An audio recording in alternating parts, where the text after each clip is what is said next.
오늘 우리에게 주시는 하나님의 말씀은 마태복음 5장 21절에서 24절까지의 말씀입니다.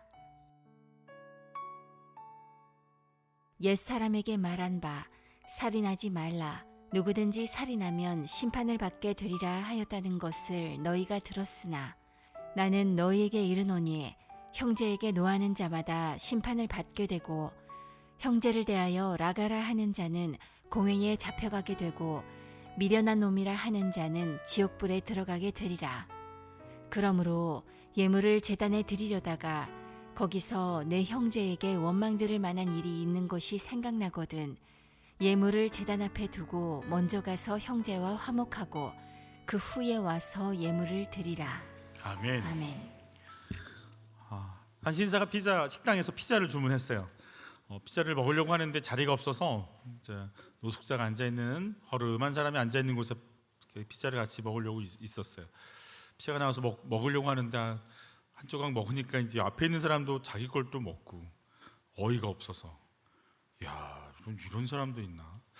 또 하나 먹었는데 또 집어 먹고 너무 불쾌한데 먹다 보니까 이제 한 조각 남았는데 마지막 한 조각까지 먹으려고 하길래 화가 나는 거예요.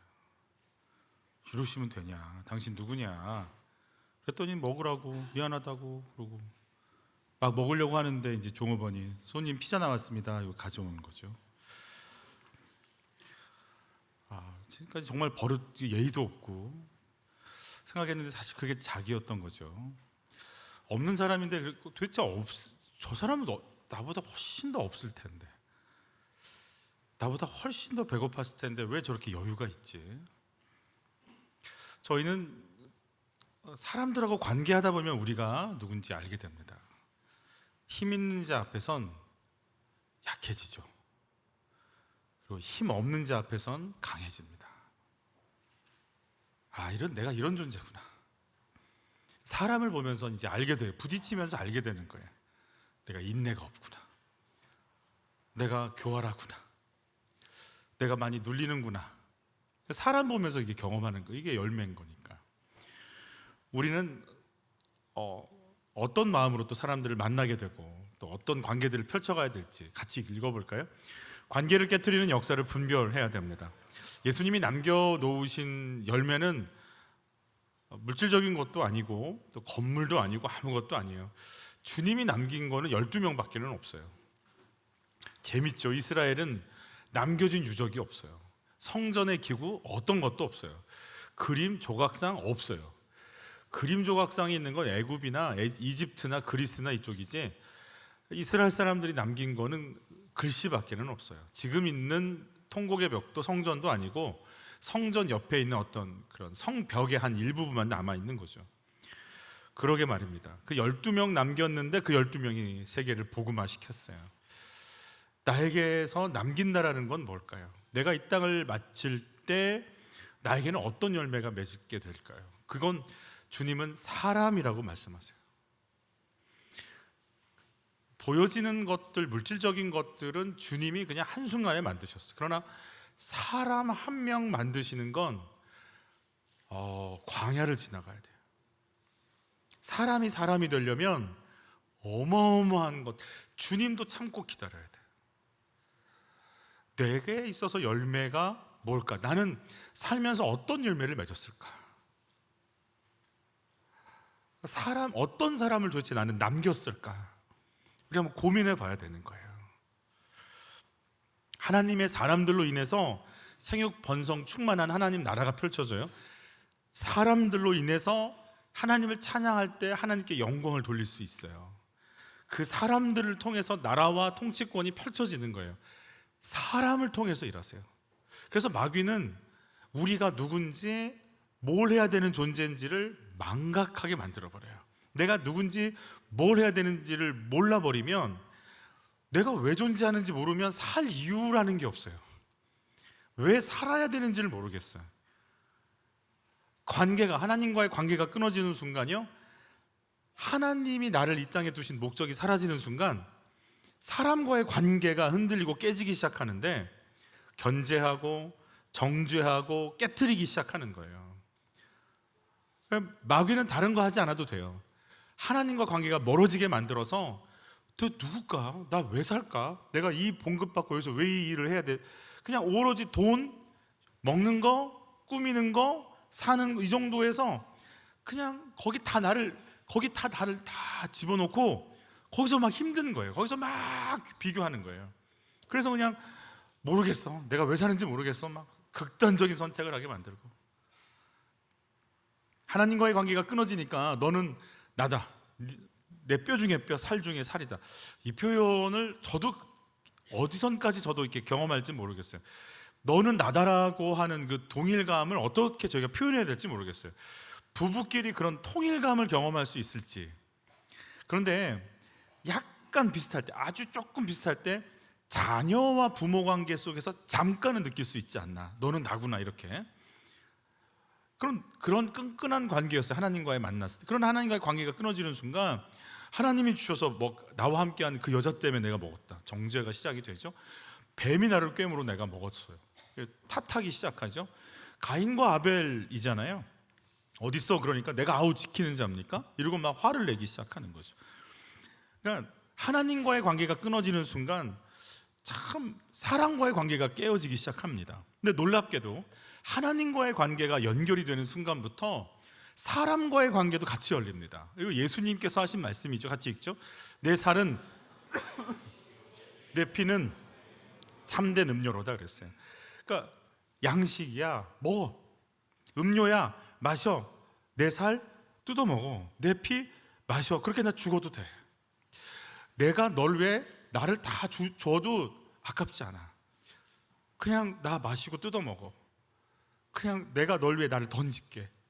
내가 널 위해 희생하는 것 자체가 난 좋아. 이렇게 해서 내 몸이 뜯겨져 나가도 난 좋아. 그냥 사람들에게요 주고 싶은 거예요. 나를 주고 싶은 거예요. 베드로와 성도들, 앞으로 베드로가 살아가게 될 삶의 구조예요. 우리 굵은 글씨 읽어볼게요. 남인에게 띠띠우고 원하지 아니하는 곳으로 데려가리라. 베드로가 어떠한 죽음으로 하나님께 영광을 돌릴 것을 가르치심이라라 그랬어요. 너 원하지 않는 곳으로 갈게. 여러분, 우리는 3만 부를 넘어섰어요. 그래서 다 공허해요. 여행 공허해요. 맛있는 거 공허해요. 멋진 옷 공허해요. 멋진 차 공허해요. 뭘 해도 공허해요. 안 채워져요. 만족 없어요. 그냥 불안하고 뭘 해도 쉽지 않아요. 그런데요, 내가 잘 살려고 하기 때문에 그렇게 힘든 거예요. 근데 마음속에 내가 원하는 데 가서 원하는 곳에 살아야지가 아니라 원하지 아니하는 곳이라도 나는 가야지. 그때 어떤 마음이 드세요? 내가 원하는 곳 가야지 하면서 긴장이 풀리는 게 아니라 원하지 않는 곳으로 갈 그 서스펜스, 스릴, 어떤 게 올지 모르는 그 초긴장이에요. 근데 가야 돼. 누구 뜻인데? 하나님 뜻에. 그러니까 내 뜻이 아니라 누구한테 맞춰야 돼? 하나님 뜻에 맞춰야 돼. 그러니까 그분께 연결이 돼야 되는데 잘 사는 게 아니라 어떠한 죽음으로 하나님께 영광을 돌리지? 어떠한 죽음. 벌써 여러분 삶이 어떻게 될 것 같아요? 잘 죽어야 되겠구나. 멋지게 죽어야 되겠구나. 값지게 죽어야 되겠구나. 내 욕망이 아니구나. 그분 손에서 내 인생이 마감되는 게 내 인생 최고의 선택인 거구나. 이게 소원이 올라오는 거예요. 그 다음부터는 알 수 없이, 뭔가 알 수 없이 가야 될 길, 있어야 될 자리, 내가 존재해야 될 목적이 다시 세팅이 돼요. 맛있는 거 먹었냐, 즐겼냐, 좋은 걸 했냐, 이게 관심 있는 게 아니라 그분이 부르시는 자리에 내가 갔냐, 그분과 함께 지금 내 삶을 불태워서 내놓고 있느냐, 삶의 목적과 방향이 다시 바뀌어지기 시작하는 거예요. 여러분, 바울이 성도들을 어떻게 대우합니까? 같이 읽어요. 갇힌 중에 낳은 아들 오네시모요. 갇힌 중에 낳았어요. 애를 낳았다고요. 아까 이하영 집사님이 애 낳았다고 그랬잖아요. 1.5니까 뱃속에 최대한 두려고요. 이걸 해보려고 막 애를 쓰다가 이게 그냥 다 양수가 나고 그러니까 어쩔 수 없이 이제 아이가 나온 거예요. 여러분, 애 낳을 때 여자분들은요, 저희 셋째 낳을 때도 그랬어요. 응급 수술했어요. 그냥 자연분만 하는 와중에 혈관이 터져서 그냥 제왕절개하고 응급수술 들어갔어요. 정말 아마 그때 그렇게 시설이 안 돼 있었으면 위험했을 거예요. 여자분들은 아이 생명을 낳는 일에 있어서 미용 이런 거 생각 안 하죠. 온몸이 찢어지고 뼈가 다 벌어지고 상관없어요. 내가 이 생명을 낳을 수 있으면 인생 거는 거예요. 바울이 내가 낳았어 그랬어요. 무슨 의미예요? 내가 목숨 걸었어.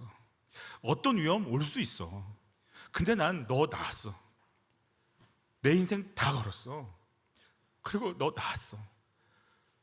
하나님과의 관계가 열리면 사람과의 관계가요, 우리가 아는 정도가 아니에요. 우리가 아는 걸 뛰어넘어요. 내 사랑하는 형제들아 그랬어요. 뭐라고 불러요? 이제 바울이 교회를 향한 고백들, 우리 굵은 글씨 좀 읽어볼까요? 나는 날마다 모든 교회에 대한 염려로 마음이 짓눌렸습니다. 내 마음이 새카맣게 타지 않겠습니까? 예수 믿으면 행복해야 되는 거 아니에요? 뭐 새카맣게 타요? 예수 믿으면 그냥 늘 기쁘고 해야 되는 거 아니에요? 나 기쁘네, 이거 막 기뻐야 되는 거 아니에요? 나는 마음이 짓눌렸고 내 마음은 시커멓게 탔습니다. 우리가 믿는 게 뭐 다른 게 아니잖아요. 심리학 믿는 게 아니라 성경 믿는 거잖아요. 성경이 이렇다는데 내가 누군가를 만날 때 가슴이 애간장이 녹고 그냥 다른 고린도 성도들을 생각하면 시커멓게 타는 애달픔이 올라오는 그 삶이 있다라는 거예요. 관계가 새롭게 형성이 되는 거예요. 좋냐? 아프다라는 거예요. 해산하는 수고를 한다 그랬어요. 기꺼이 그렇게 하는 거예요. 큐페가 진행될 때마다 애들 놀았나 봐, 유치부 끝났나 봐. 통합부가 있고 유년부가 넘어갈 때마다 한빛 공동체는 해산하듯이 온 성도들이 다 달라붙어서 진짜 몸부림치며 한 영혼 이렇게 살려내듯이 태어나게 하듯이 그러면서 고비고비를 넘어가는 거예요. 우리가 그 수고를 하는 거예요.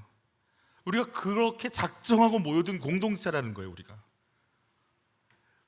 우리 굵은 글씨 읽어요. 하나님의 은혜의 복음을 증언하는 일을 마치려 하면은 나의 생명조차 조금도 귀한 것으로 여기지 아니하노라. 나한테 잠자리가 불편해요. 나는 빠시락거린 데 있으면 안 돼요. 나는 이 정도 온도여야만 잠을 잘 수 내 생명도 아깝지 않습니다. 내어놓으라면 내놓겠습니다. 우리 하나님과의 관계가 열린 사람들의 삶이 왜 이럴까? 그럼 갈라디아 교인들은요, 바울을 향해서 뭐라고 얘기하느냐면 굵은 글씨 볼까요? 너희의 눈이라도 빼어 나에게 주었으리라. 그러니까 바울의 그 가시가 뭐였느냐? 간질이었다는 의견도 있지만 안질이었다는 의견도 있어요. 그 중동의 모래바람 때문에 눈이 늘 짓무르고 이렇게 해서, 그래서 큰 글자로 내가 너에게 쓴다. 바울이 큰 글씨로 써주지 않으면 안 될 상황이었는 상황들. 그래서 너희가 눈이라도 빼서 나한테 주려고 그랬지. 그러니까 얼마나 누군가를 만나면 주고 싶고 그냥 그 연약함을 감싸고 싶고, 그래? 내가 내 생명이라도 내놓을게. 너희를 살릴 수 있다면. 그런 주고받는, 우리가 그냥 계산하는 관계를 뛰어넘는 그 뜨거운 관계 속에 있는 하나님과 열리면 이웃과 열리는 거예요. 그래서 사실은 하나님과 보이지 않는 하나님과의 막힘을 어떻게 아느냐? 사람하고 대하는 걸 보면. 그래서 우리가 스마트폰에 빠지면 참 그런 거예요. 좀 쉽지 않아요. 하나님을 만난 자들은요, 자기를 위한 삶을 살려고 하지 않습니다. 그리고 하나님과 멀어진 자들은요, 철저히 자기를 위한 삶을 살아가려고 합니다. 왜 그럴까요? 저번 주에 핵심 기억나시는 혹시 구절이나 이런 게 있으세요? 우리 기도 가운데도 있었는데, 우린 누구 거다? 하나님 거. 주인이 바뀌었어요. 주인이 바뀌는 순간 나한테 뭐가 왔냐면 영원한 생명이 와버렸어요. 여러분, 나한테 영원이란 말은요, 영원한 걸 영원이라고 그러는 거예요. 그러니까 우리가 몰라. 이거 우리 숫자가 아니라서 그래. 영원한 생명을 주셨기에 내가 있는 이 목숨을 던져서 영원한 걸 얻는데 주저함이 없는 부유함이 있는 거죠. 나에게 그런 부유함이 있으니까 내놓을 수 있는 힘이 있어요. 그 관계를 주님 말씀하시는 거예요. 이 흉내낼 수 없어요. 주님을 만났고 주 안에서 교제할 때 일어나는 거룩한 교제예요. 성령께서 우리들에게 그러한 생명력 주셨으면 참 좋겠어요. 오늘 본문을 저희 우리 관계를 그러면 지금 오늘 본문에 나오는 이분들의 마음 상태, 생명을 주겠다, 해산하는 수고를 하겠다라고 얘기하는데, 지금 오늘 본문에 나오는 이분들의 내면 상태는 어떤지 한번 느껴보세요. 같이 한번 읽어볼게요. 옛사람에게 말한 바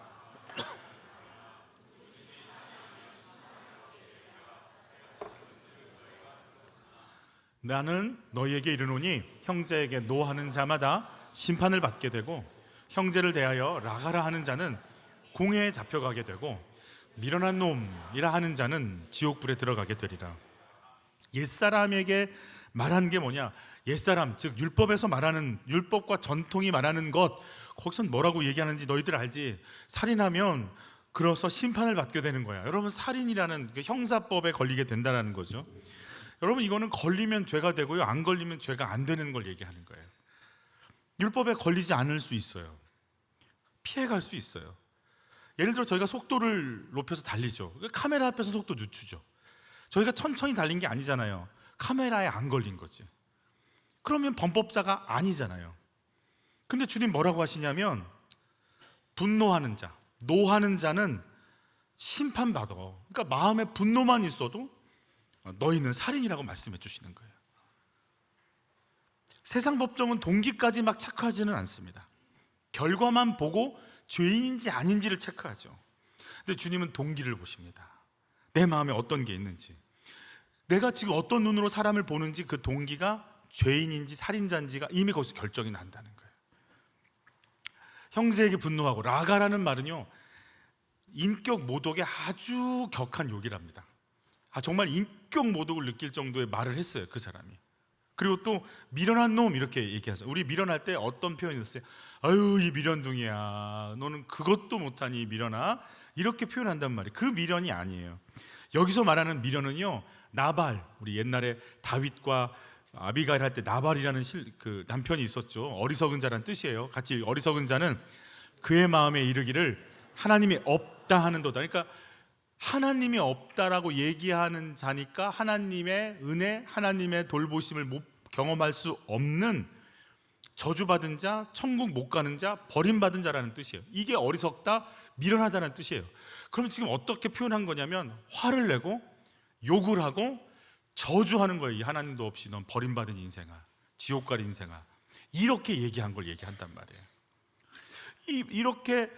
이렇게 이야기를 하는 이들의 마음 상태가 어떤 거예요? 사람한테 이렇게 얘기해요. 화를 내. 내가 저 사람에게 막 화를 내요. 아주 이렇게 정말 듣기 힘든 욕을 막 해요. 그리고 나중에 너는 그냥 영혼까지, 너 죽어서도 너는 아주 그냥 뭐 세상 표현으로 뭐 떠돌아야 돼, 뭐 막 정말 죽어서라도 너는 저주받아. 이런 식으로 말하는 그들의 내면 상태는 뭐예요? 뭐가 있는 거예요 도대체? 지금 오늘 이 본문은 21절부터 읽었어요. 20절에 뭐라고 되어 있냐면, 같이 읽죠. 내가 너에게 이르노니 너희 의가 서기관과 바리새인보다 더 낫지 못하면 결코 천국에 들어가지 못하리라. 지금 누가 말씀하시는 거냐면, 천국 그 자체이신, 천국의 주인이신 예수님이 너 결코 천국 못 들어가. 너 안 돼. 결코 never. 절대로 넌 천국 못 들어와. 바리새인과 서기관의 의보다 낫지 못하면. 이들의 의가 얼마나 뛰어난데요. 하나님이라는 이름 글자 한번 쓰려고 가서 목욕제기 하고 오고, 펜을 씻고 새붓을 갖다가 쓰는 사람들, 그 하나님을 대한 열심을 갖고 있는 이들보다 그 의가 낫지 않으면 넌 안 돼. 무슨 뜻이에요? 인간이 할 수 있는 몸부림의 의를 치는 거, 인간의 방법으로 하나님께 갈 수 있다고 생각하면 넌 안 돼. 예수님의 은혜 아니면 안 돼. 너희 의로 어떻게 해볼 생각하지 마. 권사 장로가 됐어? 안 돼. 직분으로 가는 거 아니야. 예수로 가는 거야.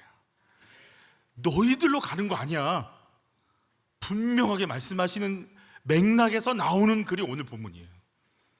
그러면 하나님도 아는 사람들이고 의를 갖고 있는 사람들이에요. 본인 나름대로. 그들이 분노하고 욕하고 저주할 땐 그들의 마음속에 뭐가 있어요? 우리 같이 읽어봐요. 선한 사람은 마음에 쌓은 선에서 선을 내고 악한 자는 그 쌓은 악에서 악을 내나니 이는 마음에 가득한 것을 입으로 말함이니라 그랬어요. 여러분, 우리는요 마음에 가득한 거 입으로 말하게 돼 있어요. 내 안에 화장품 있잖아요. 목장 모임 가서 좀 여유 있으면 화장품 얘기 할 수밖에 없어요. 집에 가서 친구들 만났어. 가는 길에 친구들 만났어. 무슨 얘기 할까요? 화장품 얘기 할 수밖에 없어요. 월요일 이제 일터를 직장을 갔어요. 잠깐 틈나면 무슨 얘기 할까요? 화장품 얘기할 수밖에 없어요. 왜 내 안에 화장품이 있는데? 내 안에 주식이 있어, 주식이. 여러분, 목장 모임할 때 무슨 얘기할 것 같아요? 여유 딱 생기는 순간 저절로 주식 말할 수밖에 없어요. 뭐 친구들하고 이제 직장에 가서 김대리 커피 한 잔 들고 가면서 무슨 얘기할까요? 주식 얘기하는 거예요. 주식 얘기. 네 주식은 뭐냐? 난 쌀밥이다. 아닌가? 내 안에 화가 있잖아요. 화내요. 내 안에 이미 저주받은 상태잖아요. 그래서 저주를 얘기하는 거예요. 내 안에 은혜가 있고 용서가 있고 용납이 있잖아요. 그러면 입만 열리면 아니야, 주님이 용서하시더라. 아니야, 주님이 받아주시더라. 아니야, 주님이 용서와 용납을 얘기해요. 내 안에 서러움 있잖아요. 노을만 봐도 서럽지. 더우면 서럽지. 더운데 계속 서러워 막. 그냥 내 안에 서러우니까 내 안에 있는 걸 말하는 거예요. 왜 남을 그렇게 해요? 율법도 알고 있는 이들이 왜 그래 죽이려고 그래요? 왜 저주하려고 그래요? 자기가 용서 속에 없으니까, 그 은혜 속에서 경험한 본 적이 없으니까, 내가 그런 지옥에 갇혀 있으니까 그 얘기를 하는 거예요. 내 안에 은혜가 있는지 정죄가 있는지를 몇 번 이렇게 얘기 들으면 속에서 나오는 말이 있어요.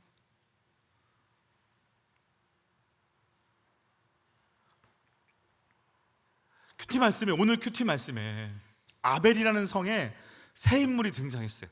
반역자 세바가 있었고, 세바를 잡으려는 요압이 있었고, 그 성에 살고 있는 이름 없는 한 여자가 등장해요. 근데 아벨이라고 하는 성을 보는 시각의 차이가 있어요. 반역자 세바는 내가 숨을 곳이에요. 여기가. 요압은 반역자가 숨은 곳이기에 헐어버려야 될 성이에요. 이름 없는 이 여인은 하나님의 성읍이고 사람들이 살아야 되기 때문에 살려내고 지켜야 될 성읍이에요. 똑같은 성읍이지만 세 사람이 바라보는 아벨이라고 하는 성의 의미가 달라져요. 그래서 여인은요, 이 반역자 세바의 목을 쳐서 요압에게 던져줘서 이 성읍이 망하지 않도록 구원해내는 일이 오늘 이제 본문의 큐티였어요. 여러분, 주님은 우리를 살리실 때 죄인인 반역자인 세바의 목을 친 게 아니라 우리의 반역을 끌어안으시고 본인이 죽으셨어요. 본인의 목이 잘려서 피 흘렸어요. 그리고 우리를 거기서 구원해내신 거예요. 그래서 우리가 산 거예요. 율법의 의를 이루시고 공의를 이루시고 사랑을 이루어서 우리를 살려내신 거예요. 저는 가끔씩 이제 저 자리에 앉으면 이제 1, 2부 때는 저 자리에 앉아있다가 오는데 한 몇 주 전부터 그 기도가 자연스럽게 제가 나와서 자리에 앉으면 나오는 기도가 요즘 있어요. 주님, 제가 주님이 앉으셔야 될 자리인데 제가 앉습니다. 그러니 제가 아니고 주님이 말씀하시고 드러나시기를 원합니다. 그러면 여러분 물어볼게요. 욕 얻어먹을 수 있고 화를 내서 혼내야 되고, 아니 너 같은 건 저주받아야 되라는 얘기를 들을 만한 이 사람을 있어 여기 있게. 이 사람이 내가 아니라 주님이 서서 이 사람한테 말하면 뭐라고 말씀하실 것 같아요?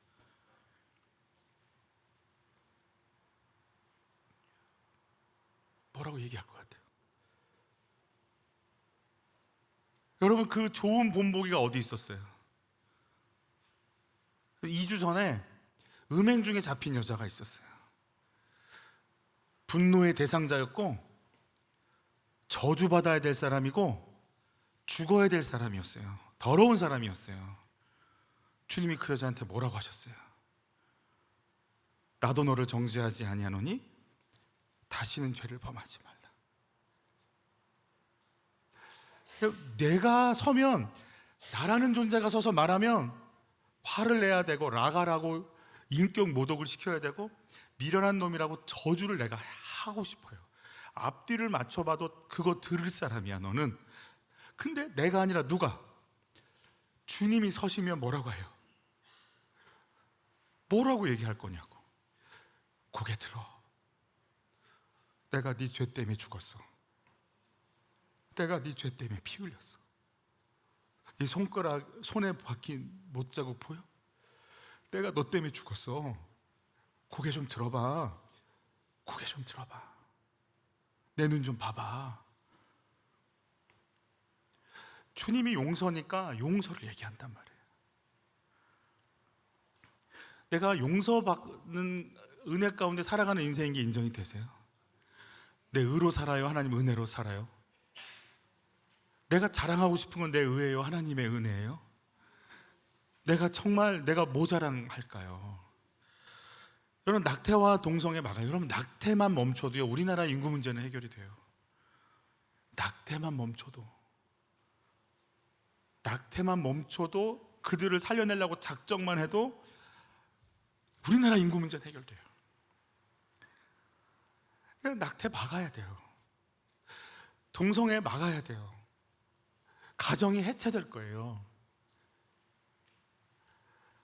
근데 그래서 우리는 화가 나요. 근데 그래서 막긴 막아야 되고 태아생명보호법이 제정돼야 되는데 이걸 분노로 풀면 어떻게 돼요?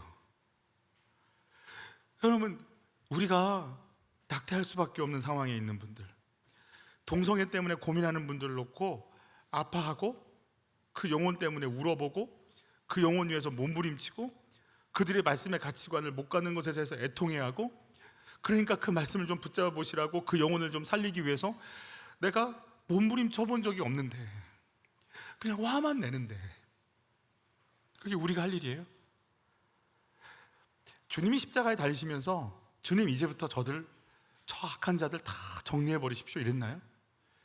주여 저들의 죄를 사하여 주옵소서. 저들이 하는 것을 알지 못하나이다. 왜 바울이 끝까지 목숨 걸고 복음 전해요? 마땅히 죽을 나를 살려줬으니까 가는 거 아니에요? 우리가 할 일이 뭐예요? 화내는 거예요? 화내는 거예요. 어떤 것에 대해서? 어둠의 세력. 어떤 어둠의 세력? 그들을 지배하고 있는 영적인 세력들에 대해서 화내고 분노하며 그 영적인 세력들을 물리치고 그 영혼은, 그 육체는 살려내야죠. 말씀이 들어가서 살도록 몸부림치고 애통해야죠. 내 순간마다 내 언어를 통해 어떤 영적 상태가 드러나고 있는 것 같아요. 두 번째 같이 읽어보죠. 나를 용서하고 계시는 주님 앞에 서야 합니다. 우리 23, 24절 같이 읽습니다. 그러므로 예물을 제단에 드리려다가 거기서 내 형제에게 원망 들을 만한 일이 있는 것이 생각나거든. 예물을 제단 앞에 두고 먼저 가서 형제와 화목하고 그 후에 와서 예물을 드리라 그랬어요. 그러니까 너희가 그러니까 관계가 안 된 자의 예배는 안 받겠다는 얘기예요. 보이지 않는 하나님과의 관계는 보이는 사람과의 관계를 통해서 투영됩니다. 여러분, 사람들 우습게 보이잖아요. 그럼 누구 우습게 보는 건 줄 아세요? 하나님 우습게 보고 있는 겁니다. 사람들 막 밀어내고 싶잖아요. 나 저 싫어. 나 저렇게 얘기하는 사람 제일 싫어. 그러면 주님은 우리 보고 뭐라고 하실 것 같아요? 나도 네가 근데 그러진 않으시죠. 야, 나도 너 기다릴게 그러시겠죠. 사람과의 관계가 막혔는데 하나님과의 관계 그건 아니야. 똑같기 때문에. 그러니까 이건 사실은 어떤 얘기냐면 가인과 아벨에 대한 이야기예요. 우리 가인과 아벨 제사 지내다가 죽이잖아요. 관계가 막히니까 그래요. 우리 가인에 대한 얘기 들어볼게요. 같이 읽죠. 아담이 그의 아내 하와와 동침함에 하와가 임신하여 가인을 낳고 이르되 내가 여호와로 말미암아 등남하였다 하니라. 여호와로 말미암아. 하와는 어떤 얘기를 들었어요? 뱀에게 뭐라고 그랬어요? 하나님이 여자의 후손과 뱀의 후손이 원수가 될 것이다. 여자의 후손이 뱀의 후손의 머리를 밟을 것이다. 그럼 하와는 누구를 낳기를 원해요? 나의 후손이 나올 거야. 그 후손이 나오면 이 이상한, 내가 에덴 동산에서 누렸던 그 풍성함과 따뜻함을 뭔가 내 후손이 나오면 뭔가 회복시켜 줄 수 있어. 지금 엉겅퀴와 가시덤불이 나와서 사는 게 아닌데 내 후손이 나오면 뭔가 일이 이루어지지 않을까라는 기대를 하와가 갖고 있단 말이에요. 근데 그게 누구냐면 가인이 처음 나왔어요. 그러니까 내가 여호와로 말미암아 등남했다 이렇게 얘기하는 거 아니겠어요? 그래서 가인의 뜻은 소유하다, 획득하다, 세우다라는 뜻을 갖고 있어요. 뭔가 소유하게 될 거야, 뭔가 이루어질 거야, 막 이런 기대를 지금 가인을 보면서 갖고 있는데 아담과 하와가 가인에게 집중해요. 여러분, 그러고 나서 아벨이 등장할 수 있는데 저희 집을 보면 큰아이가 3살 때 둘째가 이제 낳았어요. 둘째가 7일 만에 집으로 온 거예요, 처음으로. 저는 이제 막 태어날 때 봤지만 큰아이는 둘째를 처음 본 거죠. 그날 일주일 만에 본 거예요, 처음으로. 엄마도 왔고 동생이라는 존재도 이제 동생이라는 존재를 처음 만난 거죠, 이 친구가. 그래서 7일 된 둘째가 왔을 때 큰아이는 열렬히 환영해줬어요. 따귀를 때리는 걸로. 큰아이는 양가에서 진짜가 처음이었어요. 이 큰아이의 신발은 하나도 안 달아져 있어요. 다 안고 다녀가지고 사랑을 몰빵 받았어요. 그래갖고 둘째가 태어나는 순간, 자기 존 바운덜리의 레이더에 걸리는 순간 내 사랑을 뺏을 존재인 거예요. 얘는 얼마나 싫은지. 그러면 7일 된 애가 때릴 데가 어딨다고 손을 묘기까지 들더니 그냥 뺨을 그냥. 시기와 질투는 그런 거예요. 애기고 뭐고 없어요. 여러분, 둘째가 태어나는 그 순간이 이혼당하는 그런 아픔이라면서요. 이혼을 안 당해서 잘 모르겠죠, 그죠? 가인, 시기 질투 속에 가인이 삽니다. 아벨의 제사는 받고 내 제사는 안 받았어. 그냥 얼마나 시기 질투가 올라오는지, 내가 하나님이 내 제사를 안 받으셨구나, 그럼 내가 뭘 잘못했을까, 나를 바꾸려고 생각을 하는 게 아니라 시기 질투의 대상인 누가 등장하니까, 아벨이 등장하니까 무슨 선택을 했어요? 누굴 제거하면 돼요? 아벨을 제거하면 되겠구나, 이 생각이 올라오는 거죠. 우리가 6절 같이 읽어볼게요. 여호와께서 가인에게 이르시되 내가 분하여 하면 어찌 됨이며 안색이 변하면 어찌 됨이냐. 분노하고 분노가 올라오고 있어요. 여러분, 분노가 올라오는 건 너무 좋은 거예요. 물어볼게요. 언제 화가 나요? 언제 화가 나요? 뭐 차 놓쳤을 때? 그럼 약속 지키려고 하는 분일 수 있겠죠. 나 약속 잘 지키는 사람이야. 그럼 나는 막 이렇게 기다리는 거 싫어, 뭐 이런 사람일 수 있어요. 차 놓칠 수 있는데 그게 그게 막 화를 낸다. 그럼 그 좀 이상한 사람이긴 한데, 언제 화가 나세요? 여러분, 언제 화가 나요? 언제 화나요? 언제? 화 안 나죠. 나는 화 안 나. 그렇죠? 여러분, 화 안 나는 것 같아. 남자분들한테 다시 물을게요. 언제 화나요? 잠자는 거 깨웠. 지금 막 자고 있는데 옆에 깨웠어요? 화가 나요? 그런 거예요? 아, 좋아요. 자고 있는데 깨워요. 그러면 잠자는 거에 인생 건 사람이죠. 나 자고 있는데 왜 깨워? 아주 좋아요. 여러분, 내가 화가 나는 그 포인트는 나예요. 내가 원하는 걸 못하게 했기 때문에. 내가 진짜 원하는 거예요. 그걸 못하니까 화가 나는 거예요. 뭐 이유에서 뭐 회의를 이렇게 했다 저렇게. 여러분, 화나요? 관심도 없어요, 우리는. 근데 내 걸 건드리니까 화가 나는 거예요. 그 화가 나는 포인트는 내가 정말 원하는 거예요. 내가 진짜 원하는 거예요. 그러니까 화가 난다는 건 그게 좋은 거예요. 내 약점, 내가 진짜 원하는 게 그랬고. 지금 뭐 때문에 화났냐면, 가인은요, 남이 잘 되면 견딜 수 없어요. 지금 남을 밟아버리고 싶어요. 나만 높아지고 싶어. 그게 지금 가인 안에 있거든요. 그럼 가인이 이걸 발견했어야 돼. 이게 나 안에 있구나. 근데 가인은 이거 회개를 못해요. 우리 같이 읽어요. 내가 선을 행하면 어찌 낯을 들지 못하겠느냐. 선을 행하지 아니하면 죄가 문에 엎드려 있느니라. 죄가 너를 원하나 너는 죄를 다스릴 얘야. 죄가 가인아, 네가 사단의 머리를 밟을 존재인데 지금 죄가 네 머리를 밟게 생겼어. 네가 밟아버려야 돼. 죄를 다스려버려. 죄를 억압시켜버려. 죄가 너를 지배하지 않도록 좀 해버려. 이렇게 지금 얘기를 해주시는 거죠. 여러분, 하나님이 받으시는 제사는 상한 심령이에요. 그럼 아벨의 제사를 받았다는 건 아벨의 어떤 제사를 받았다는 얘기예요? 아벨의 심령을 받았다는 얘기예요. 아벨의 이름의 뜻이 뭐예요? 모르시죠? 허망, 공허, 허물한 뜻이에요. 그러니까 약한 자, 부족한 자, 연약한 자라는 뜻을 갖고 있어요. 그러니까 아벨은 제사 지낼 때 내 힘으로는 안 돼요 하나님, 저 어떻게 하면 좋아요? 제 힘으로 못 살겠어요 하나님, 이 마음으로 지금 하나님께 제사를 지낸 거예요. 그러니까 하나님 받아주셨단 말이에요. 근데 가인은요, 자기 죄가 인정이 안 돼요. 마음속에 부글거려요. 속에서 부글거려. 저게 나보다 인정을 받아? 아주 막 이런 부글거림이 있는데 예배 형식은 취했어요. 막 이렇게 뭘 드리고 각을 뜨고 하나님께 막 드린다고 막 그러고 어떤 폼은 잡았어, 폼은. 근데 하나님이 그 마음을 봤어. 그러니까 폼은 잡았는데 속에는 은혜가, 나를 죄를 인정하는 하나님 앞에 진실함 이런 거 하나도 없이 형식만 잡은 거예요. 지금 여기 우리가 앉아는 있어. 폼은 잡았어. 주일날 몇 시부터 와서 우리 일어나서 찬양하니까 일어났어. 그리고 앉았어. 말씀하니까 듣기는 해. 근데 나는 아직 그분의 말씀을 들을 준비를 안 됐어. 바리새인인 거예요.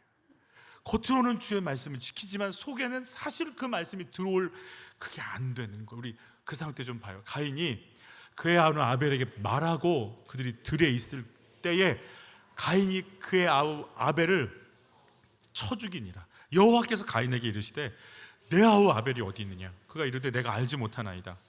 내가 내 아우를 지키는 자니까. 결국 그 죄가, 가인이 머리를 밟아서 깨트려야 될 그 죄가 오히려 가인의 머리를 밟아 깨트려서 가인을 조절해버리기 시작. 죄가 너를 원해. 근데 어떡할 거야 가인아. 근데 그 속에 있는 나를 점검이 안 되니까 내버려 뒀더니 그 속에 있는 게 나를 밟기 시작하는 거예요. 여러분, 가인은 하나님 말씀 들을 준비 안 돼 있어요. 안 들려요.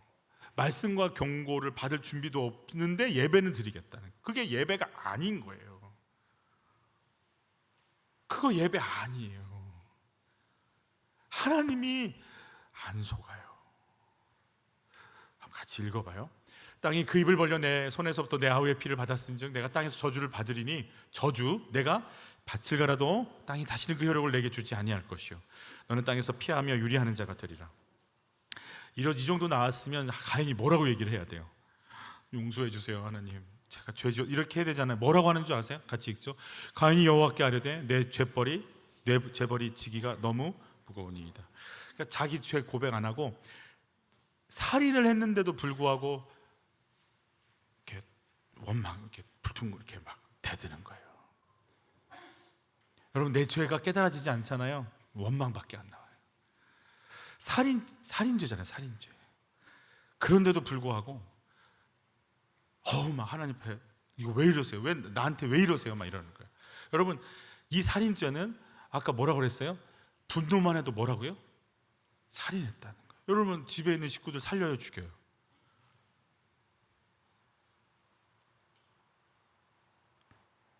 제일 많이 죽는 분이 누군지 아세요?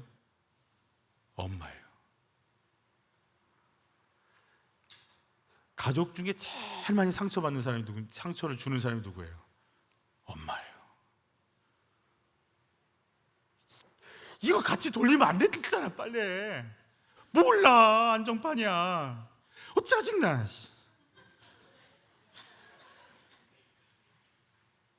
엄마가 미안해. 몰라. 그냥 하여튼 우리는요 계속 죽여요. 친구랑 전화요. 엄마 때문에 속상해 미치겠어 아주. 주님이 뭐라고 할 것 같아요? 그 사람 보고 내가 너 때문에 아주 미치겠다 아주.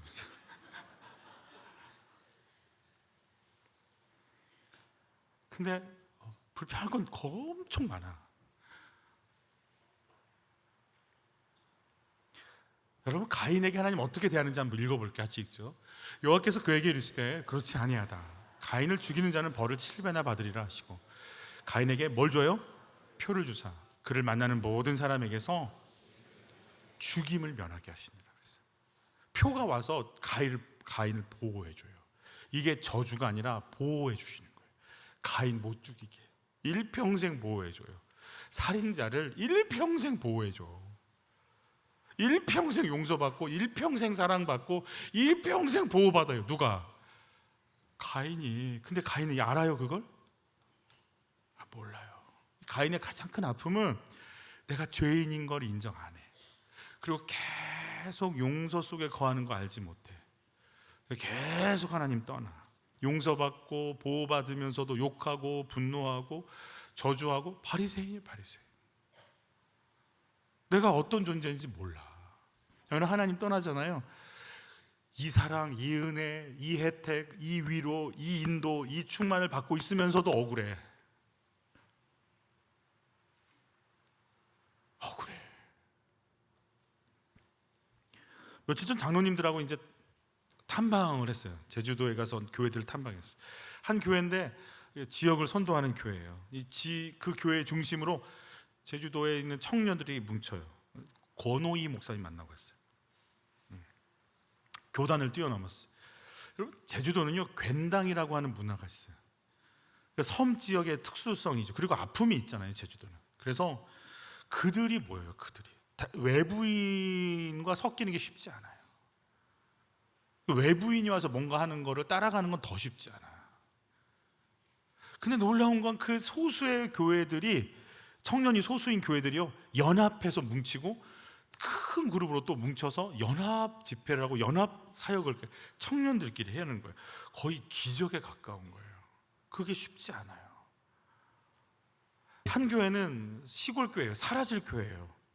근데 그 절박감 속에서 아이들을 놓고, 예전에 한번 말씀드렸던 행원교회예요. 현재 어른보다 아이들이 더 수가 많아요. 저 처음 봤어요.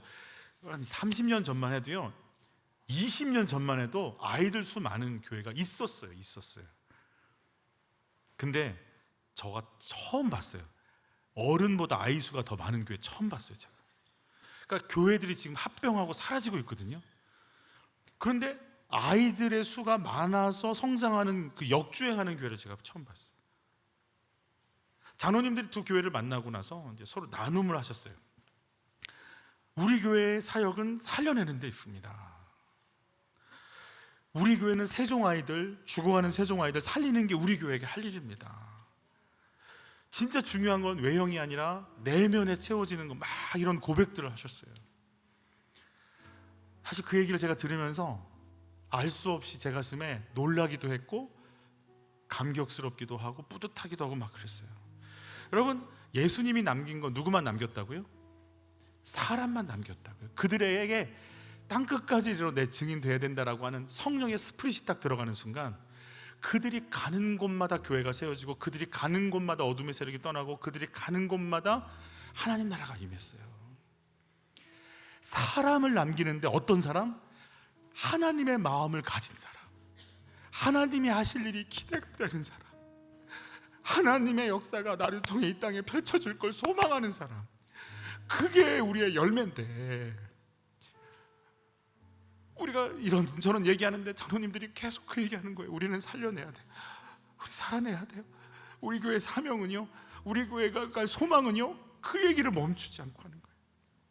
제가 두 교회에서 어떤 곳은 청년 사역, 어떤 곳은 어린이 사역을 감당하는 그 교회를 보면서 그들 안에 그 10년 가운데 처절함이 있었고 희생을 각오한 삶이 있었어요.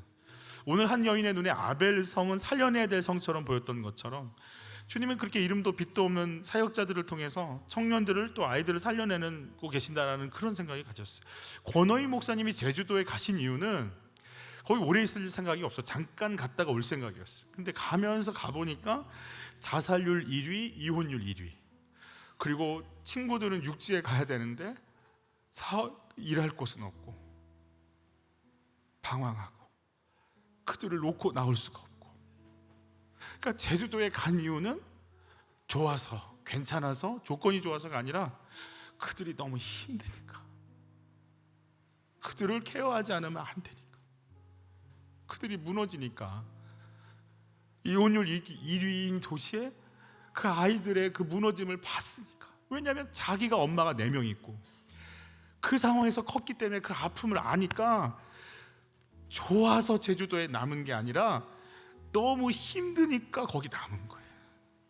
그러니까 그분을 통해서 역사가 진행이 되는데, 제주도가 나쁘다는 얘기가 아니라 어떤 지역 특색이죠. 그렇게 하기가 쉽지 않은데 그 수많은 교회들이 연합하고 있는 거예요. 있을 수가 없는 일이에요. 행원교회 김요한 목사님은요, 그 지역을 똥손이 아니라 뭐라고 하죠? 뭐라고 하죠? 해녀의 등급 중에 뭐라고 했는데, 똥손이 아니라고 2부 때 수정을 해주셨는데 기억이 안 난다. 뭐라고 그러니까 금손, 은손 막 이렇게 등급이 있대요. 우리나라에서 1인당으로 쳤을 때 편의점이 제일 많은 곳이 제주도래요. 그러니까 편의점이 굉장히 많다는 얘기겠죠. 근데 이 교회가 있는 지역 바운들리는 편의점도 없고 마트도 없고 아무것도 없대요. 우리나라에서 편의점이 제일 많은 도가 그 지역은 아예 없대요. 흙이 그 귤나무가 자랄 수 있는 흙이 아니에요. 흙 자체가 안 돼. 그러니까 그 지역으로 간다니까 제주도 분들이 어떻게 그런 데를 가세요? 이렇게 얘기하는 곳이에요. 부임했는데 어른 20명에 아이 10명이었어요. 자기가 한 거는 장례 치르는 거밖에 없었대요. 어른들 돌아가시니까. 그냥 이대로 가면요, 그냥 없어지는 교회인 거예요. 누구도 없고 사람도 없고 돈벌이도 안 되고. 학교하는데 교회 근처에 있는 작은 학교가 있는데 전교생이 40명이에요. 여러분, 그 교회 지금 교회 학교 아이들이 150명이에요.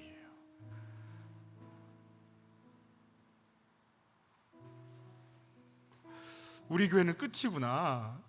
우리 교회는 희망이 없구나. 노인센터들은 다 나이들이 들어가시니까. 근데 거기는 아이를 위한 시설이 없어요. 왜냐하면 너무 적으니까. 그래서 이분이 역발상을 한 거예요.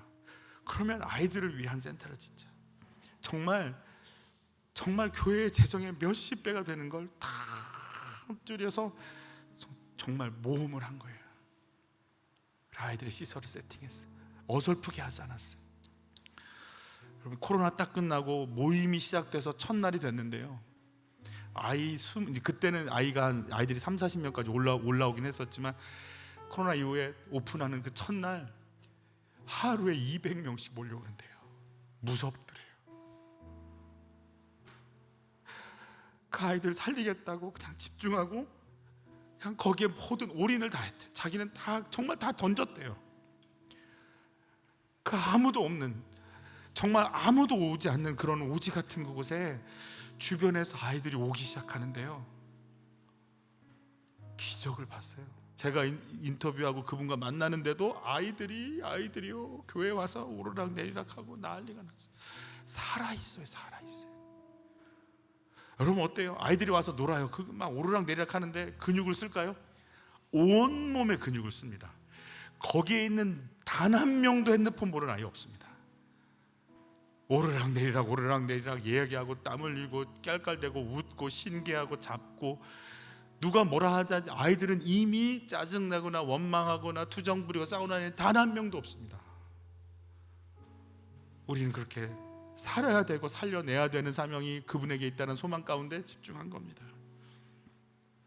오늘 아벨의 그 성의 그 여인이 자기 자리 지키며 성을 지켰던 것처럼, 저는 그분들이요 제주라는 그 지역을 지키고 그 똥손이라고 부르는 그 지역에 그냥 자기 자리 지키면서 여기서 나는 아이들 살릴 거야 라고 거기 지키고 있을 때, 하나님이요, 그래? 그러면 내가 너 쓸게.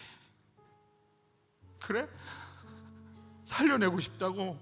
그럼 내가 너 있을게. 내가 지금부터 내 뜻을 소망하는 너희를 통해 이 땅 가운데 그걸 펼칠게. 막 부어주시는 것 같다는 생각이 들었어요.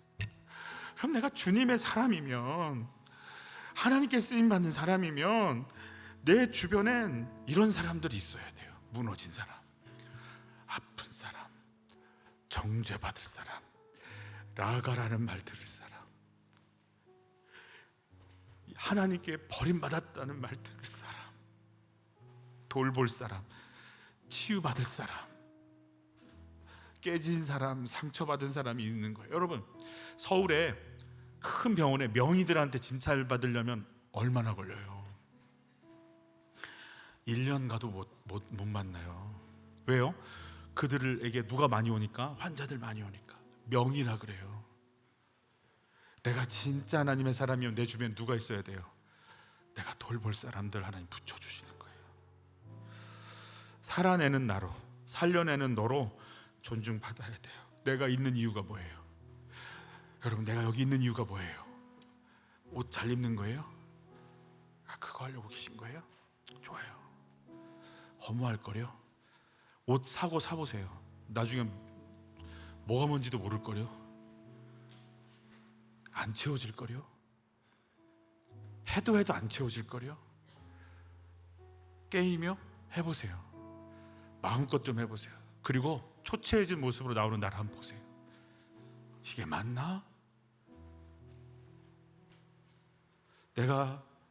나는 여기 왜 있어요? 비난받고 정죄받고 라가라는 말을 듣고 화풀이의 대상이 되고, 너 같은 건 하나님께서 이런 거 할, 그런 욕을 먹을 그 사람들을 주님이 더 일어나, 내가 너 때문에 피 흘렸어, 더 살아야지. 우리 여기 왜 있어요? 여러분, 한빛교회는 살려내기 위해 여기 있어요. 누군가가 당신 그렇게 힘들면 한빛교회 가봐. 거기 가면 거기는 차별 안 한대. 거기는 학벌 갖고 뭐라고 안 한대.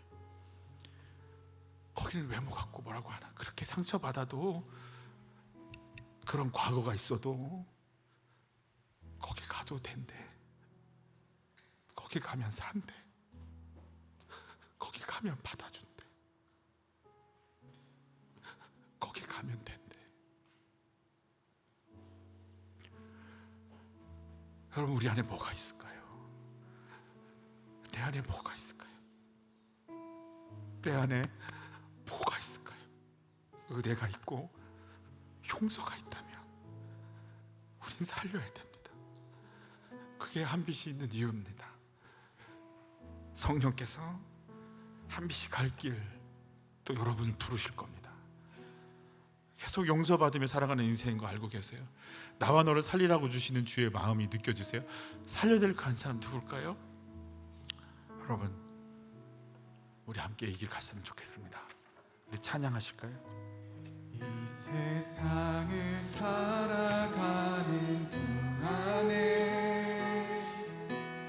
나의 힘을 의지할 수 없으니 기도하고 낙심하지 말 것을 주께서 참 소망이 되시리라.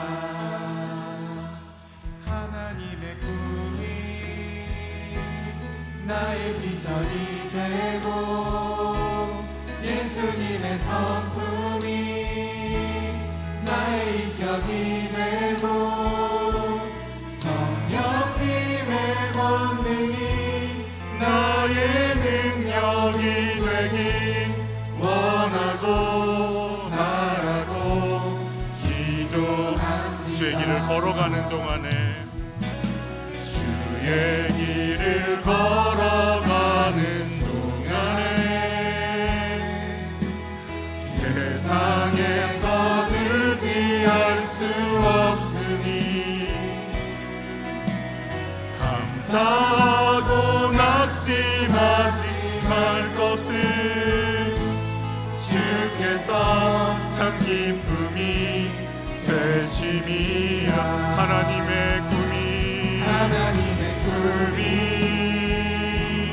나의 비전이 되고 예수님의 성품이 나의 인격이 되고 성령님의 권능이 나의 능력이 되길 원하고 바라고 이 하나님의 꿈이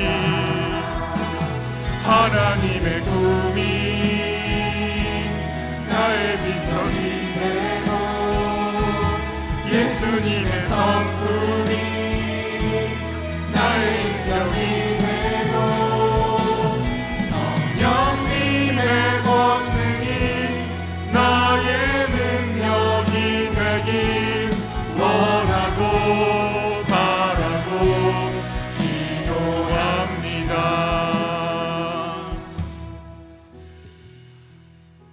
같이 기도할 때 하나님, 야 내가 너 써도 되겠니? 라고 물으실 때 예, 하나님 제가 쓰임받았으면 좋겠어요. 살려내는데 쓰임받았으면 좋겠어요. 나 그게 뭔지 잘 모르고 그게 준비가 됐는지 안 됐는지도 모르지만 하나님 저 쓰임 살려내는데 쓰임받았다가 갔으면 좋겠어요. 하나님 저 써주세요. 살려내는 일에 써주세요. 나 죽어가는 사람 살려내는 일에 좀 써주세요. 내 인생, 내 시간, 내 몸, 내 물질, 내 달란트 죽어가는 사람들 살려내는데 쓰임받다가 가게 해주세요. 이렇게 살 수는 없잖아요. 주님, 나 이렇게 가는 건 아니에요. 하나님 나 어떻게 해야 되는지 잘 몰라요. 근데 좀 가르쳐주세요. 나 써주세요. 나 살리는데 써주세요. 우리 주여 한번 외치고 기도합니다. 주여, 사랑하는 아버지, 내가 여기 있습니다. 우리 여기 있습니다. 하나님 우리 여기 있습니다. 예수님의 성품이 나의 인격이 되고 성령님의 권능이 나의 능력이 되길 원하고 바라고 하나님의 꿈이 살리는데 쓰임받다가 하게 해주시고 예수님의 성품이 살리는데 쓰임받다가 하게 해주시고 하나님 나 살리는데 쓰임받다가 하게 해주시고 아멘. 주님 우리 써주십시오. 우리 써주십시오.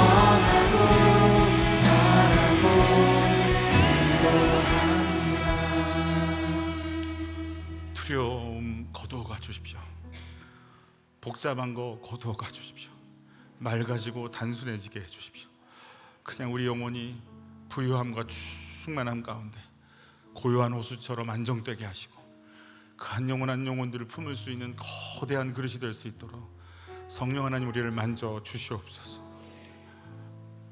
하나님 사랑합니다. 살릴 수 있도록 좀 도와주십시오. 하나님 우리 여기 있습니다. 하나님 우리 여기 있습니다. 하나님 우리 여기 있습니다. 우리 외면하지 마시고